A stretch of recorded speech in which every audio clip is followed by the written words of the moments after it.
welcome back to Furious Driving, and as you've probably guessed from the thumbnail and the title of the video and the fact I'm sitting in a Volvo, this video is about the Volvo. Last time we saw this car a couple of weeks ago, I was trying to do some MOT pre-check, basic stuff really, silly things like the broken indicator switch and other stuff like that. In the meantime, I've acquired various other parts, so now hopefully you'll see me making everything get ready for this car to drive off for an MOT at the end of the video. I'm not actually going to do the MOT today because it's a Saturday and the MOT station is now shut. So yeah, we'll find out next week if it passes. Incidentally, if you're wondering what's happening with the W123 and the welding, well, it turns out welding is very time consuming, and as anyone who's ever welded anything will tell you, the moment you start probing any tiny little scab on a car, it turns out to be the size of the Exxon Valdez. And as it's quite a big car, quite old, and has a propensity to rust as all W123s do, it's turning out that the first stage in that restoration video is quite a big in-depth thing, which is taking longer than planned. So there'll be more welding on the W123, hopefully in a couple of days' time. I am cracking on in the background. I've filmed quite a lot of hours of video on that, but it hasn't really gone anywhere because welding and bodywork just takes literally forever. Right, back to the Volvo. Let's see if we can make this thing roadworthy again. Righty-ho, so this part did arrive in the post the other day. It was £25 plus postage from eBay. It's a used part, obviously, from a breaker's yard. Plugged in and connected up. Now, I did use my innovative short micro screwdriver tool to do this. There was something I was going to say because, after I used this in the first video, a few people did say, why did I not just take off the steering wheel? Make my life so much easier. Just peel this pad off, big bolt underneath the middle of it, and then just help yourself to whatever's behind it, which is fair enough, and that's how I would have done things in the past. However, I have experienced the quality of 30-year-old mouldings recently, and this is also a 30-year-old moulding as well, so I've got very low hopes for its survival. If I peel it off, there's a very good chance this would rip, and then I'd be stuck without a nice-looking steering wheel, possibly forever. So, as I've found a workaround, I'm sticking with the workaround. Now, with this plugged in, I do now have functioning hazard lights. They go off as well as on, which is always good. I do have ignition, will be handy. Functioning indicators, that's good. Flick the lights on. I did find that the headlights don't work without the switch attached, so you have to have the switch in, even if it's non-functional, to get your headlights to work. There we go, main beam on, main beam off. So yes, all good. That's one fix from my list of things to sort out for this car's MOT off the list, and that took a couple of days to arrive on eBay. What took slightly longer was this, overnight from Sweden. This is the power steering tensioner. Obviously it's not a MOT fail to have noisy power steering, but it's horrible driving the car with it herky-jerky because it can't get a decent grip on the power steering tensioner pulley. And finally, before I put this back together, it's fairly simple to reassemble all this. This is disgusting, so I'm going to give this a good clean up before it goes back. There we go. Get that a little bit less disgusting. Ugh. So I did give this a mega detail when I first got it a year ago, but it's been used a little bit. Not used massively, but used enough to get dirty again. And these panels, when you take them off, there's always grunge behind them.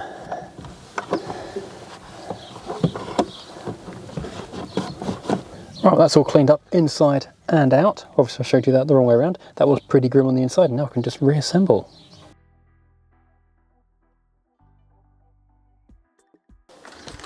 So here we have a genuine Volvo made in Sweden tensioning arm, which should be identical to the one sitting underneath. God, that's hot spinning in the car on the passenger seat, and it's actually painful to touch. Excellent. So yeah, we'll pop this in there and have ourselves a functioning power steering again. It's a 13mm one. This little channel here in the chassis seems to be a great place to catch spanners when they slide off the battery box. Volvo clearly think of everything. Okay, there we go. That's the old one. This is lovely and shiny compared to that. Look at that, beautiful. Super duper. Best quality Swedish aluminium. Oh, I want that bolt. Turns out you need to keep the bolts. So this brand new part, this old 33-year-old nut, just threads straight on there. job done. That's quite incredible really, isn't it?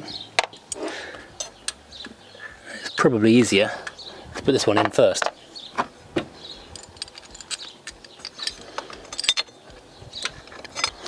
Right, so first of all, what I'm going to do is broadly tension this with the big tensioning tool.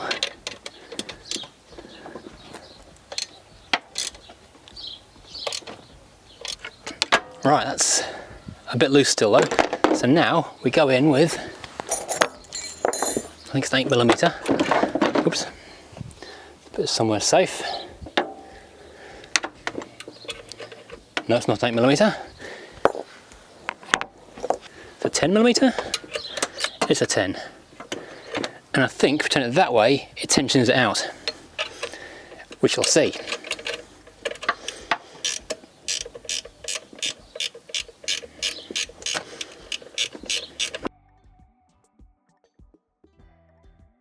I kind of need about another 3 pairs of hands for this.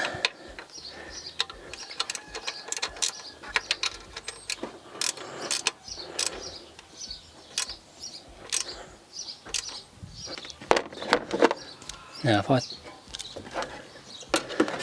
turn this once or twice, it should put a bit more tension into it. 1, 2, 3, 4, 5, 6, 7, 8, 9, 10. That's looser, so continue the other way. 1, 2, 3, 4, 5, 6, 7, 8, 9, 10, 11, 12, 13, 14, 15, 16, 17, 18, 19, 20. Still loose.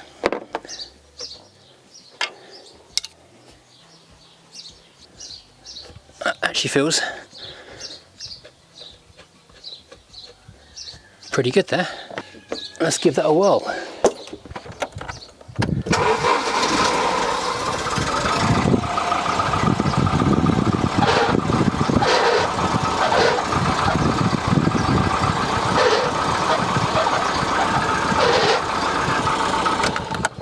Nope, still too loose. Yeah, I think it's as tight as I can make it. Give it a quick test on the engine.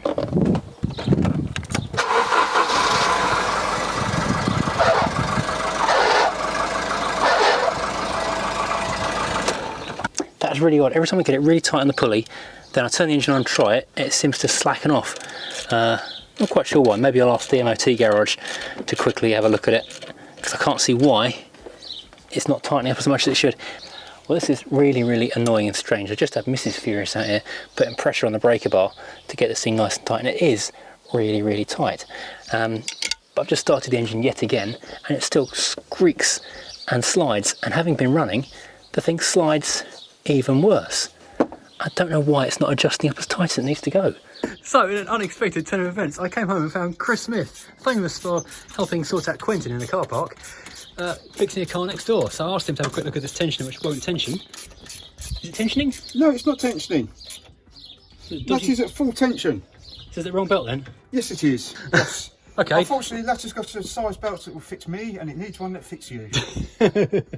So it's not me being dumb, it's the wrong belt. That's kind of a relief actually. I thought I was messing it up really badly. Look, look! Oh, it's hurt it. The Volvo's hurt him. Oh dear. It's the curse of Quentin, it's struck back. Yeah, Quentin is now infecting the Volvo. I need to sell the Volvo. Volvo's for sale. So yeah, it's just a case of having a slightly too long a belt. All right, I'll whip that back and get a new one then. So the tensioner is just at his extremity. Yeah. So, and that is about as good as you can get. Yeah, because I managed to get it to where it felt tight, and then you turn it on and it slackens off. I guess it was just sort of wearing inside itself. In maybe a little bit. And yeah. A little bit of give on all the bolts and bits and pieces. Exactly, and it's slack. I was going to get a shorter one then. Yes. Here we go, 97th time lucky. This is the new one, which is 2-sided and just vaguely, visibly a tiny bit smaller. I wish I'd not thrown away the other packet, then I could have got a refund.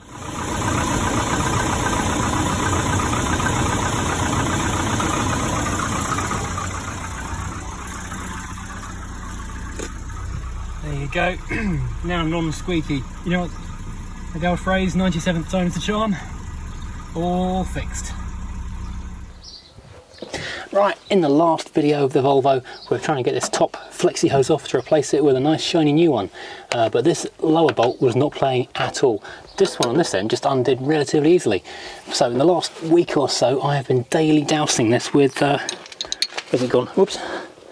with some strong penetrating fluid stuff. And I've also now acquired this new Draper Elora 11mm open-ended ring spanner, a flare spanner, so I can get that on there and actually get some proper purchase on this thing.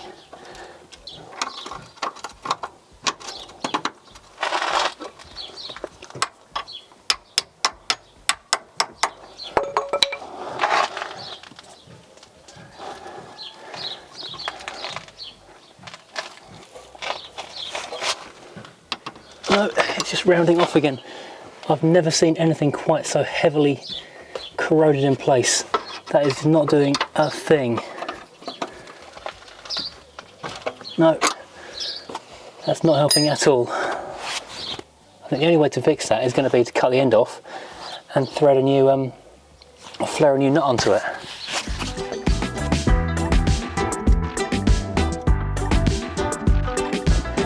Now, something I've been told I've got to do loads of times by lots of people is the PCV, the positive crank ventilation, which is under here somewhere. Now the problem is, it's under here somewhere, you can't really see it.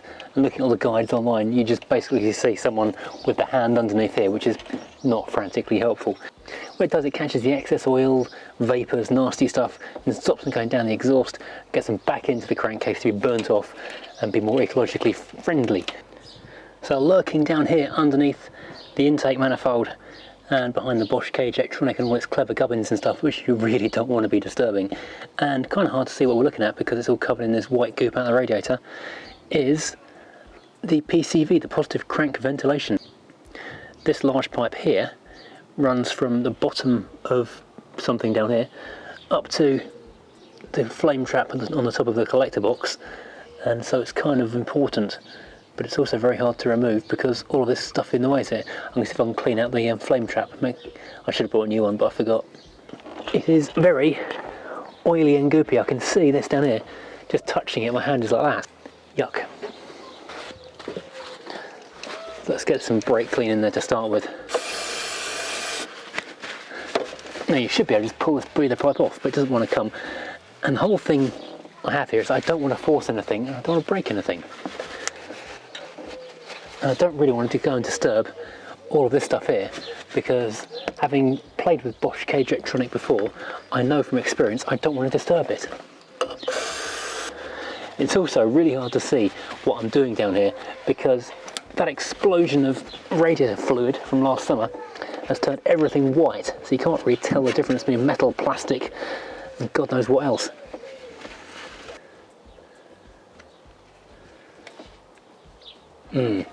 Got one end off and that is pretty thick and horrible with goop. Oops. Well, there's the flame trap. Yeah, pretty gunky. Let's get some cleaner through that. That should be kind of metal coloured so you can actually see what's going on in there.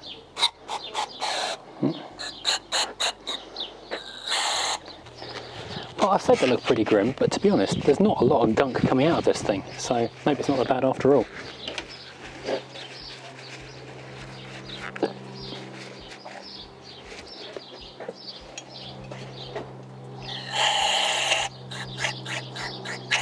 Yeah.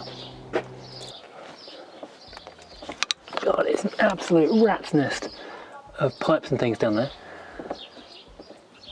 Yeah, I've seen videos where people say you can get this off, or the collector box off without actually disturbing stuff, but I'll be honest, I'm not sure you can. Oh dear. Radiator contents has made a mess of everything under here. Well, that's the flame trap cleaned, even if I can't get the collector box out without messing around too much.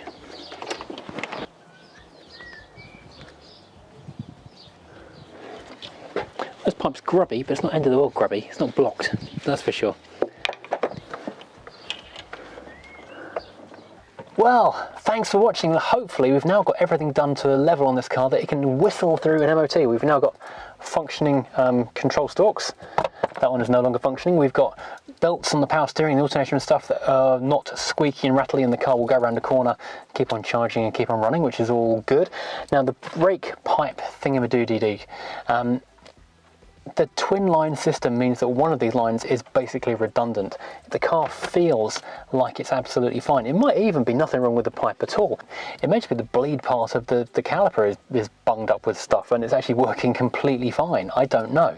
It feels like it's fine from the driver's seat. So I'm going to put it through the MOT. If it fails, I'm going to say to the guy, there's a new pipe in the glove box. Can you fit it for me? Because then that's his problem, not mine, which is a good thing as far as I'm concerned.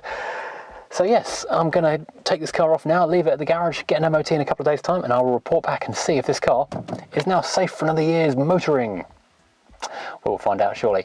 Well, thanks for watching. If you have enjoyed this, please, as always, do hit like and subscribe. If you haven't enjoyed it, don't hit anything on the like thing, because the dislikes are just nasty, but do hit subscribe. Maybe you'll like the next one. Who knows? And don't forget, hats are available if you drop me an email at shop@furiousdriving.co.uk, and t-shirts, which I'm not wearing right now, are also available. Also, the Redbubble links in the description below. There's the big Volvo ones, there's Rover ones, there's all kinds of other things. So have a look at that store, see if there's anything that takes your fancy.